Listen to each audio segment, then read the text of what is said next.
70% बिजली का निजाम हैक कर लिया आपने, वहाँ की जो मेन वेबसाइट्स हैं वो हैक कर ली। इससे ज्यादा आप उनसे और क्या एक्सपेक्ट करते हैं? क्या सब कुछ तो टेक्नोलॉजी में हम सलाम है सबको। हम कितने टेक्नोलॉजी में एडवांस है हमें नहीं पता था। 70% बिजली का निजाम हैक कर लिया, वेबसाइट्स हैक कर ली। टेक्नोलॉजी तो पता नहीं, लेकिन टेररिज्म में आप एडवांस प्रो मैक्स हैं।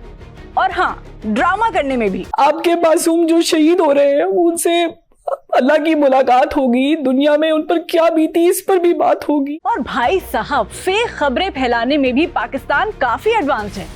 याद है ना कैसे पाकिस्तान ने दावा किया था कि उनके JF-17 फाइटर जेट से छोड़े गए मिसाइल्स ने आदमपुर में लगे S-400 एयर डिफेंस सिस्टम को डिस्ट्रॉय कर दिया। लेकिन इस बार तो खुद प्रधानमंत्री मोदी ने पाकिस्तान का डायरेक्ट फैक्ट चेक कर दिया आदमपुर एयरबेस पहुंचकर। कुल मिलाकर इंडिया के ऑपरेशन सिंदूर ने पाकिस्तान और उसके हर दावे की हवा निकाल दी, क्वाइट लिटरली। क्योंकि इस बार सिर्फ वार्निंग नहीं, एरियल टारगेटिंग हुई विद प्रिसिजन, जिससे पाकिस्तान को भयंकर नुकसान हुआ।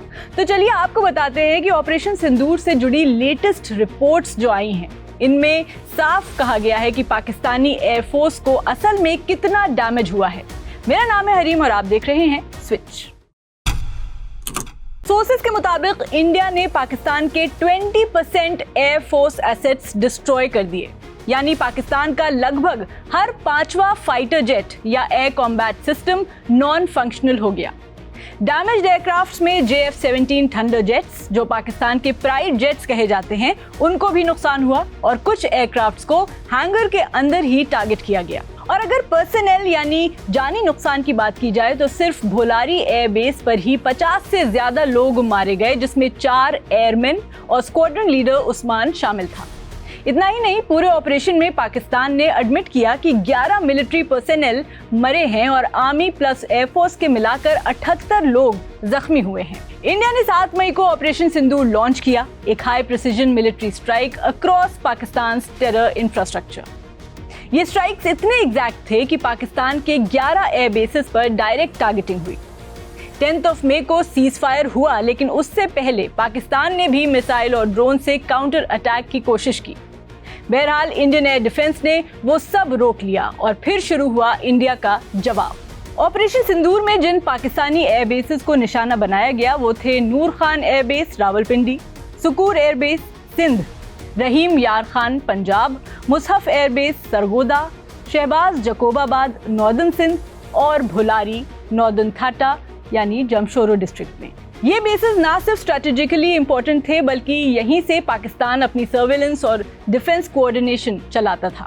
सुकूर एयरबेस की सैटेलाइट इमेजेस में साफ दिखा कि 2 एयरक्राफ्ट शेल्टर्स में से एक पूरी तरह डिस्ट्रॉय हो गया। यहाँ रनवे पर भी मेजर क्रैक्स आए। रहीम यार खान के रनवे पर 19 फीट का गड्ढा बना, मतलब बेस टेम्पररीली बंद हो गया। Aircraft grounded, operations halted. Mushaf airbase Sargodha, यहाँ 2 बड़े क्रेटर्स दिखे, एक करीब 15 फीट का। ट्रांसपोर्ट व्हीकल्स भी डैमेज दिखे, मतलब ये बेस अब यूजेबल नहीं है शॉर्ट टर्म में। भोलारी एयरबेस जमशोरो सिंध, सबसे ज्यादा नुकसान यहीं पर हुआ कि एयरक्राफ्ट हैंगर्स डिस्ट्रॉय हुए, रडार और सर्वेलेंस सिस्टम खामोश कर दिए गए और सबसे बड़ा झटका यही मारा गया पाकिस्तान एयरफोर्स का स्क्वाड्रन लीडर उस्मान यूसुफ। भारत की कर्नल सोफिया कुरैशी ने प्रेस ब्रीफिंग में बताया था कि पाकिस्तान के रडार और एयर डिफेंस सिस्टम न्यूट्रलाइज कर दिए गए हैं। उनकी एयर स्पेस अब अनस्टेबल है। LOC के अक्रॉस उनकी कमांड, कंट्रोल और लॉजिस्टिक सिस्टम्स पर इतना जोरदार वार हुआ कि उनका पूरा मिलिट्री कोऑर्डिनेशन क्रिपल कर गया। ये कोई छोटी मोटी बात नहीं थी, क्योंकि रडार सिस्टम्स शट होने का मतलब है कि अब वो किसी भी इनकमिंग स्ट्राइक को डिटेक्ट नहीं कर सकते। ये किसी भी देश के एयरफोर्स के लिए सबसे बड़ा नुकसान होता है। इंडिया ने पहली बार किसी न्यूक्लियर आर्म्ड देश के 11 एयर बेसेस एक साथ टारगेट किए। ये दुनिया के लिए भी एक बड़ा सिग्नल है।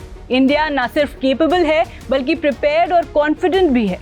ऑपरेशन सिंदूर सिर्फ रिटेलिएशन नहीं था, ये एक मैसेज था कि अगर टेररिज्म बॉर्डर के पार से आएगा तो जवाब सिर्फ कड़ी निंदा नहीं, बल्कि कड़ा एक्शन होगा।